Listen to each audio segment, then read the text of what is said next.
Welcome, MTG Burgeoning viewer. This is a quick message to remind you of our rewards for September. If we get at least 30 subscribers during the month of September, then one subscriber will be chosen at random and receive an entire set of Modern Horizon art cards.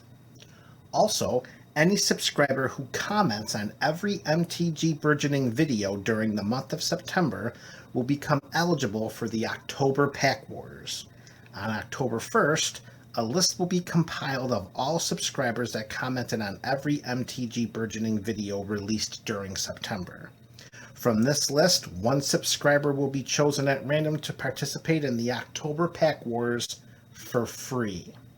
If the chosen subscriber is already a Pack Wars supporter or member, then that subscriber will receive a second spot in the October Pack Wars. So be sure to leave a comment and prepare for war. We're MTG Burgeoning. This is Build-A-Deck Tuesday. Subscribe now and join the movement.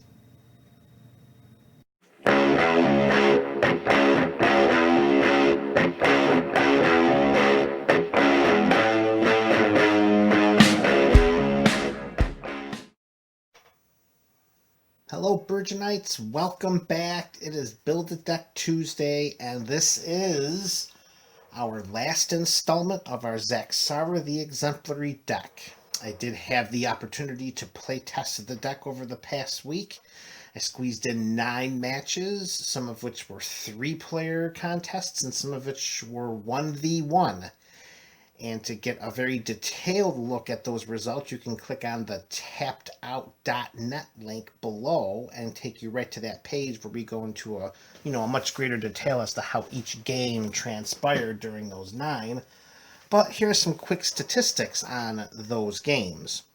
So, with our total land drops, during those 9 games, we had 71 turns. And we were able to play and land 68 out of those 71 turns. That's a 95.8 percentage. That was fantastic. And I was a little concerned about that at the beginning because with only 35 lands in the deck, I wasn't sure if we were going to be able to play a land every turn. And outside of 3 turns, we were able to play a land every turn in those 9 games. Win percentage. In those 9 games, we went 7-2. It's a 77.7 winning percentage. Now, of course, the decks, although they were unique, they're not an adequate sampling of the entire format, so take the win percentage with a grain of salt. Additionally, with the wins, of the 7 wins, we won 6 different ways. So there were some combat wins, there was an infinite combo win, there was a villainous wealth win, there was a torment of hailfire. Some varied wins, which is always the good mark of a deck, being able to win a lot of different ways. On average, in the games that we won, it took us 7.42 turns to win. And I think that's pretty darn good. So in the 7 games that we won, around turn 7 or turn 8 on average is when we were closing out the game. That's another fantastic metric for trying to gauge whether a deck is effective and consistent in doing what it's supposed to do.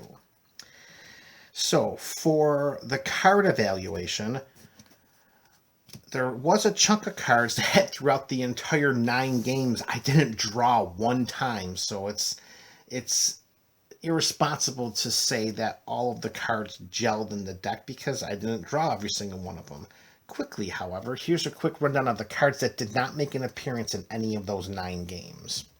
Strionic Resonator was never drawn, so we can never copy any of Zaxara's triggered abilities. We never drew a Farseek. We know how good it is, we just never drew one. Never drew the Bloom Tender, so we couldn't use the additional mana from her. Never drew a Finale of Revelation. So we couldn't draw a bunch of cards and maybe have no maximum hand size. And we couldn't draw a Blue Sun Zenith. With all of the card draw spells we have in this deck, it was a little discouraging to not draw them a little more frequently throughout the course of those 9 games. Did not draw Exsanguinate one time. I mean, we know how well these cards will work. It's just a matter of drawing them. No Growing Rites of Itlamok. Did not draw one time Curse of the Swine. And I've been I've been interested in playing that card for a while. Did not draw a Thought Vessel. We did not one time draw a Chromatic Lantern, which actually was okay because I don't seem to recall there being any problems with mana smoothing throughout any of the 9 games that the deck has played. Hydroid Krasis did not make an appearance in my hand at all. Same goes for Death Denied. We were never able to deny any death. Never got a chance to cast Fastwood Hydra. And never got a chance to play Karn's Bastion to proliferate. I was really looking forward to testing out that card, particularly with a doubling season or a branching evolution in play. And lastly, we did not get to cast Hungering Hydra because it did not make an appearance in the hand. So those were the no-show cards. These cards I had in my hand the most, and I never played them at all. Now, it could have just been situationally, but I think it is important to let everyone know, because we all spent time in building this deck together. I think it's important to know exactly how everything went down. So, one of the cards that was in my hand a lot during the games that I never cast was Wildest Dreams. Now, that could have just been because during the games, I didn't need anything from the graveyard, and there was no need for any graveyard recursion.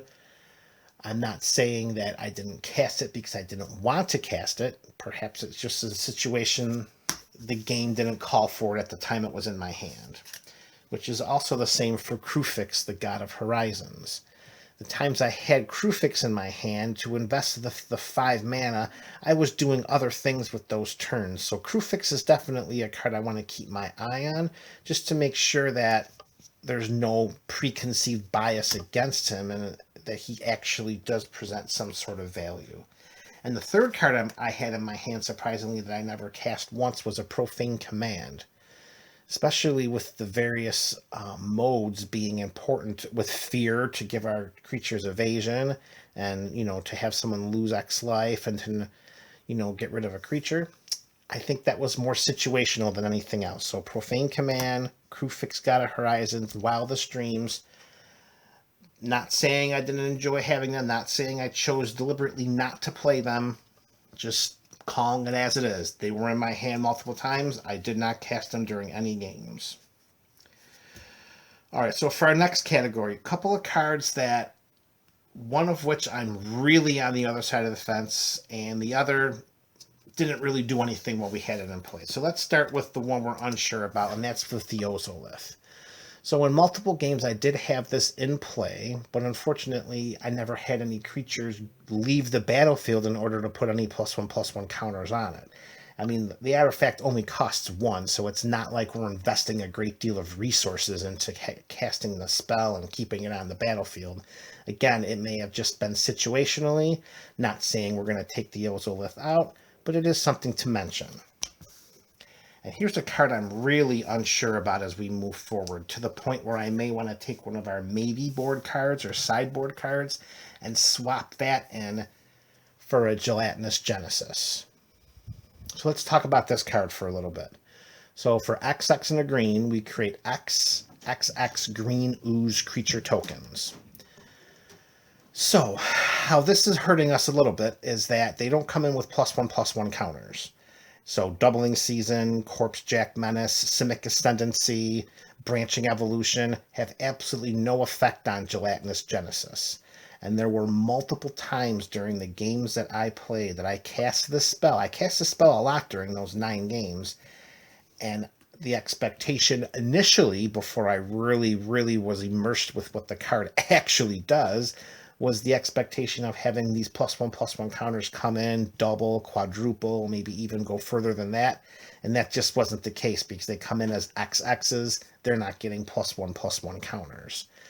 So I don't know if Gelatinous Genesis is a great, confident building card moving forward. It does trigger the Zaxara cast ability.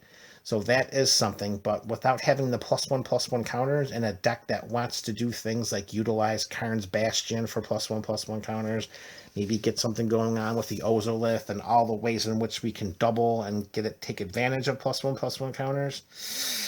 I don't know. I think Gelatinous Genesis, we're going to keep a much closer eye on this, as it already has in some ways underperformed and not met the scope and the theme of what this deck wants to do.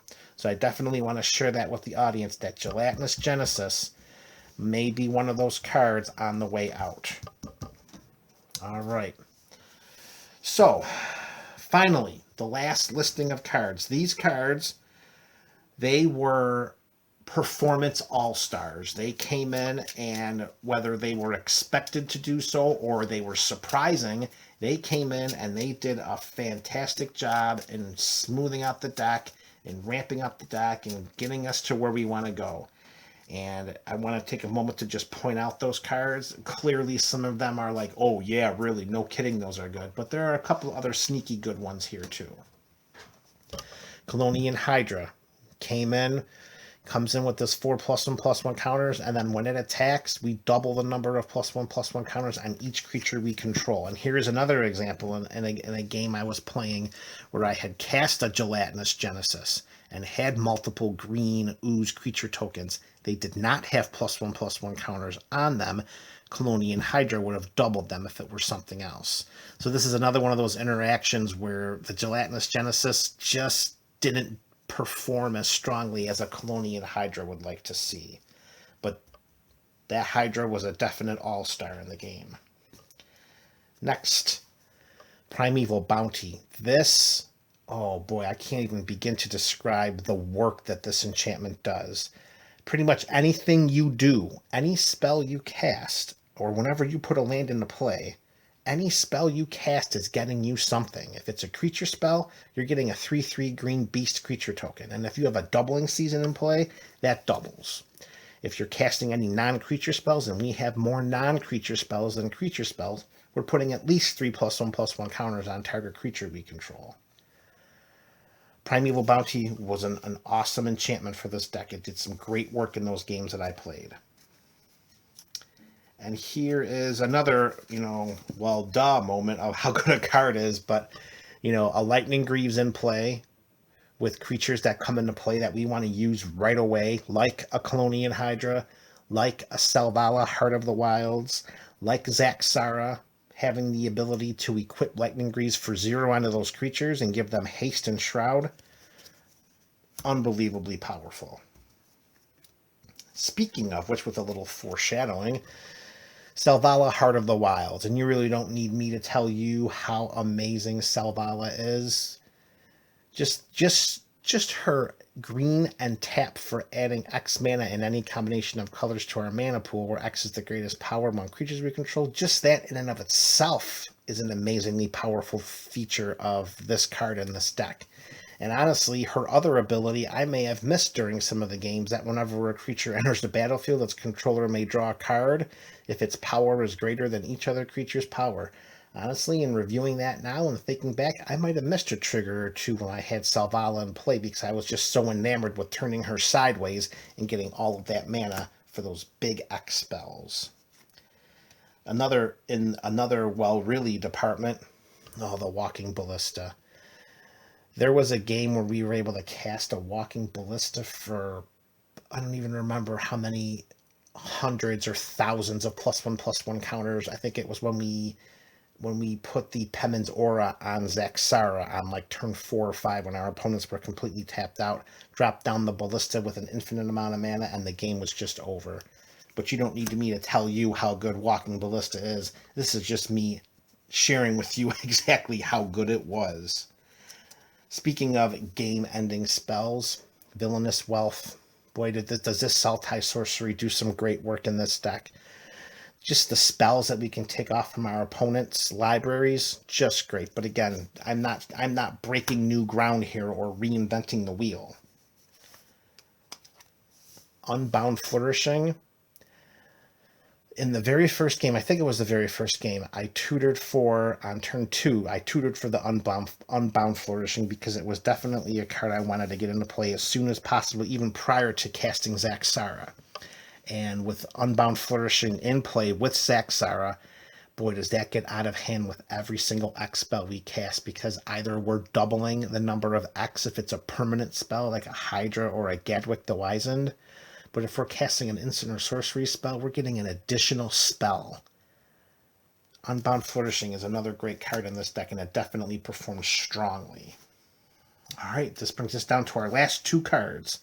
And this card, as the series that I was playing continued forward with more games and more experience, this card started to shoot and rocket right up the charts to the point where I may begin to prioritize this card from a Demonic Tutor or a Diabolic Intent as much as I would an Unbound Flourishing, and that's Garruk's Uprising. For 2 and a green, when this enters the battlefield, if we control a creature with power 4 or greater, we draw a card. Creatures we control have trample, and I don't want to overstress the importance of that, because from the gameplay, there were numerous instances where we had a plethora of the green Hydra beast or the Hydra creature tokens in play, but they don't have evasion. There's no trample. They're just biggins that can get chump blocked for days by tokens and other lesser creatures. So providing evasion from Garruk's Uprising with trample, fantastic. And it's an additional bonus. Whenever a creature with power 4 or greater enters the battlefield under our control, we draw a card. The only time a creature without power 4 or greater is going to enter our battlefield is if we're casting Zaxara, or if we're casting Selvala, or the Bloom Tender. All of our Hydras and all of our tokens. Look at it, it says whenever a creature, not a non-token creature, whenever a creature with power 4 or greater enters the battlefield under our control, we draw a card. This is, for the purposes of our deck, this card is so much more superior than Elemental Bond. And as I played more and more, this card became more and more powerful and more integral to the Zaxara engine that we're trying to put together. So I have nothing but rave reviews for Garruk's Uprising, and this is an enchantment I'm looking to install in pretty much all of my green creature-based decks. Great card. Great card.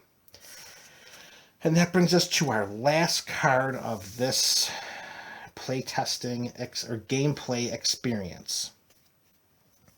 And that's Castle Garenbrig. This enters the battlefield tapped unless we control a forest, and we tap for a green. But we can tap 2 and 2 green and tap this to add 6 green mana to our mana pool. We can only spend this mana to cast creature spells or activate abilities of creatures. Multiple games, this came down in the first few turns. Multiple games we were able to take advantage of the extra green mana that it supplies by tapping 2 and 2 green and this land, and we were able to get so much further ahead of our opponents, particularly if we already had Zaxara in play, or if we had a doubling season with Unbound Flourishing or any combination thereof. Castle Garenbrig was the sneakiest all-star play of all of the cards that we reviewed, from Colonian Hydra all the way through to Garruk's Uprising. Castle Garenbrig, similar to Garruk's Uprising, is a card I want to start adding in all of my creature-based green decks. It was just that good. And that is our Zaxara the Exemplary EDH Commander deck. A deck that was built by you, the MTG community. I am more than happy to start rotating this deck into my regular EDH and Commander gameplay. So much so that I look forward to demonstrating the power of this deck on our Thursday EDH Commander days by going through the deck tech and doing some play testing for the Thursday episodes. I'm very proud of this deck. You guys did a great job. I have very little revisions left, and I'm very happy to say that aside from the Gelatinous Genesis, I think we have a very good, very powerful competitive deck. Again, click on the link below to tappedout.net. I go into more detail game by game with per game observations and statistics and tracking and evaluating cards. I really put the work in because you guys did, and I really appreciate that.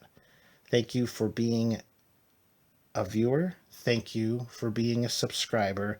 Thank you for being part of the MTG Burgeoning community. And I look forward to next week's Build-A-Deck Tuesday video where we tackle a whole new project. This is MTG Burgeoning. This is Zaxara the Exemplary, built by the MTG Burgeoning community. Welcome, MTG Burgeoning viewer. This is a quick message to remind you of our rewards for September. If we get at least 30 subscribers during the month of September, then one subscriber will be chosen at random and receive an entire set of Modern Horizon art cards.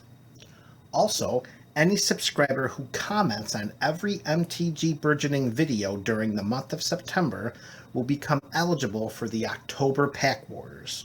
On October 1st, a list will be compiled of all subscribers that commented on every MTG Burgeoning video released during September. From this list, one subscriber will be chosen at random to participate in the October Pack Wars for free. If the chosen subscriber is already a Pack Wars supporter or member, then that subscriber will receive a second spot in the October Pack Wars. So be sure to leave a comment and prepare for war.